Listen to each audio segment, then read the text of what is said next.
ओम नमो भगवते वासुदेवाय. ओम महालक्ष्मी नमः. भगवान विष्णूंच्या माता लक्ष्मीच्या कृपेने तुमच्या सर्व इच्छा मनोकामना पूर्ण हो. आज आहे अधिक मासाचा 4था दिवस. आज आपण बघणार आहोत अधिक मास महात्म्य अध्याय 4. हा अध्याय पठण किंवा श्रवण केल्यामुळे आपल्या आयुष्यातील दुःख, दारिद्र्य, गरिबी ही नष्ट होत असते. तसेच आपल्या घरामध्ये सुख, शांती, समृद्धी येते. त्यामुळे व्हिडिओ स्किप न करता शेवटपर्यंत जरूर बघा. चॅनलवरती नवीन असाल तर चॅनल लाईक करा आणि सबस्क्राईब देखील करा. तसेच कमेंटमध्ये ओम नमो भगवते वासुदेवाय किंवा ओम महालक्ष्मी नमः लिहायला विसरू नका, जेणेकरून आपल्याला देखील भगवान विष्णूंचा आणि माता लक्ष्मीचा आशीर्वाद नक्कीच प्राप्त होईल. श्री अधिक मास महात्म्य अध्याय 4. श्री गणेशाय नमः. श्री गणराया मंगलमूर्ती वंदिली माये सरस्वती, त्या सद्गुरु चरणावरती केले अभिवादन. आता सांगतो पुढील कथा, चित्त देऊनी एका आता. अधिक मास तो झाला येता, धाव घेत वैकुंठी.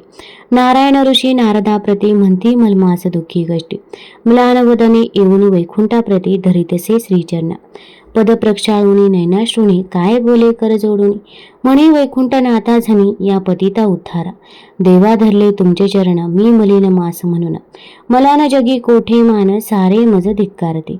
उपेक्षिता मज सर्वांनी, मी शरण तुझे चरणी. आता नको दूर लोटुनी, दुःखी करूसा आणखी. तुझा महिमा मज ठाऊक, तू दिनाचा असी रक्षक. तू भक्त प्रतिपालक, माय बाप तूच का. संकट येता भक्तावरी, तू धाव घेसी सत्वरी. संकटापासून भक्तादुरी, करसी तू क्षणात.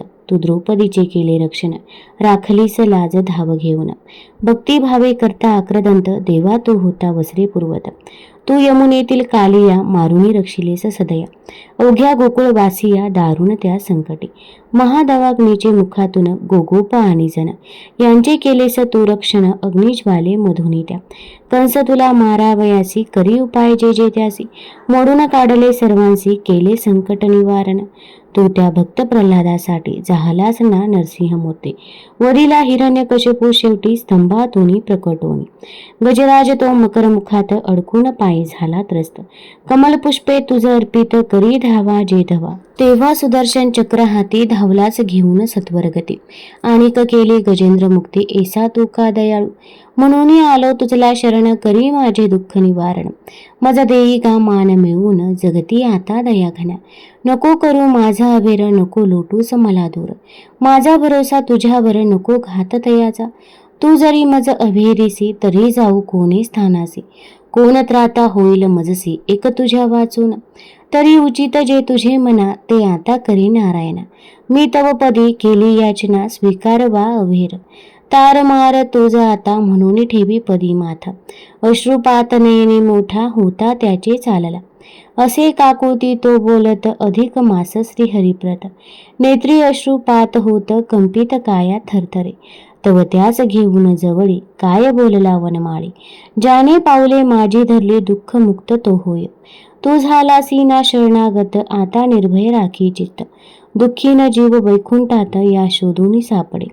येथ ज्याची पावले पडती, तयास सहाय्य मी रमापती. आता सोड चिंता पाठी, नको हो कासावीस. संसारी ते सुखा मागुनी, दुःख पदरी येते फिरुनी. परी वैकुंठी येता प्राणी, कदा न राही दुःखित. भय शोक दुःख दारुण, यातून सुटे प्राणी होऊन. माझी हे वैकुंठा लागता चरण, जीव सुखी होतासे. एकोणी त्या श्रीहरी वचना, संतोष झाला त्याचे मना. म्हणे कृपाळू बा नारायणा, तारी तुझ्या शरणागता. देवा तू तर सर्वज्ञ असता, काय सांगू माझी व्यथा. मज मागे कोणी देवता, अनाथ मी दया घरा. नाना वार अनेक मास, असे देवता ती प्रत्येकास. काही ना काही महत्व प्रत्येकास, आहे लाभले भाग्याने. सोमवारी पूजिती शिवासी, मंगळवारी त्या दुर्गेसी. बुधवार दिला पांडुरंगासी, गुरुवार श्री दत्तांचा. शुक्रवार तो लक्ष्मी मातेचा, विशेष दिवस पूजेचा. शनिवार तो हनुमंता, मार्तंड पूजिती रविवारी. प्रत्येक दिवसाचा आहे महत्व, प्रत्येकास ते देवनाव. परी मजला ना कोणी देव, ना ठाव जन लोकांत. चैत्र मासी राम जन्मला, श्रावणात तो अवतरला. भाद्रपदी गणेश देवाला, अश्विनी पूजिती जगदंबा. प्रत्येक वार आणि मासाला कोणी ना कोणी स्वामी लाभला. परी मम अभाग्याला, नाही कोणी वाले जगी. ही असे रे माझी व्यथा, मजनच कोणी अनुभविता. मज स्वामी ना अधिष्ठाता, दिव्य सामर्थ्यवान तो. प्रत्येकाचा त्राता कोणी, लागे असावा जीवनी. तरीच त्याचे उद्धरणी होत असे भाग्याने. ते भाग्याने माझे माथी मी कलंकित दूर लोटते. माझी न गणना कोणी करते कोणत्याही कार्यास. मजला सर्व कर्मातून टाकला आहे वेगळा करून. पतित मलिन मी म्हणून निश्चित सर्व कार्यास. नको वाटते हे लाजीरवा आता ऐसे हे जगणे. तूच तुझ्या रे हाताने संपवी मज कैवार्य.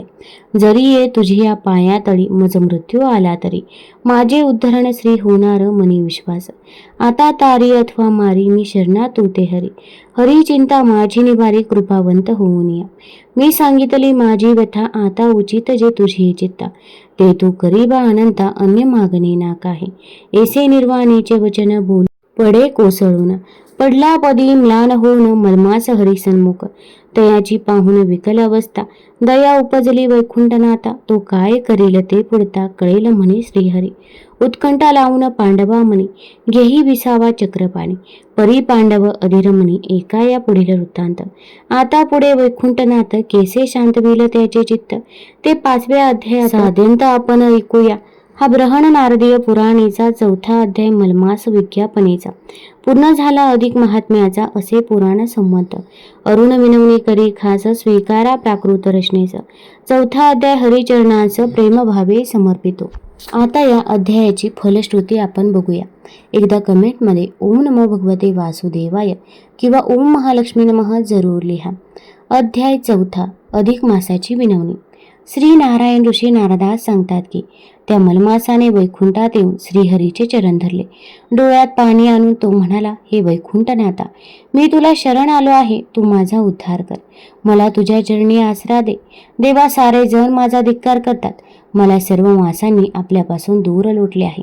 आता तू तरी तुझे भक्त रक्षणाचे ब्रीद आठवून मला आसरा दे. तू तुझ्या भक्तांवर संकट येताच ते दूर करतोस. तूच कालिया मारलास आणि गोकुळ वृंदावनातील लोकांचे रक्षण केलेस. द्रौपदीची हाक ऐकून तूच तिला वस्त्रे पुरवलीस. महादावाग्नीच्या मुखातून तूच त्या गोप आणि नगरजन वासियांचे रक्षण केलेस. भक्त प्रल्हादासाठी खांबातून प्रकट झालास. आता हे दयाघना, तू माझा अवेर करू नकोस. तुझ्याशिवाय माझे रक्षण दुसरा कोण करेल. तेव्हा वैकुंठनाथाने त्यास धीर देत मोठ्या प्रेमाने जवळ घेतले.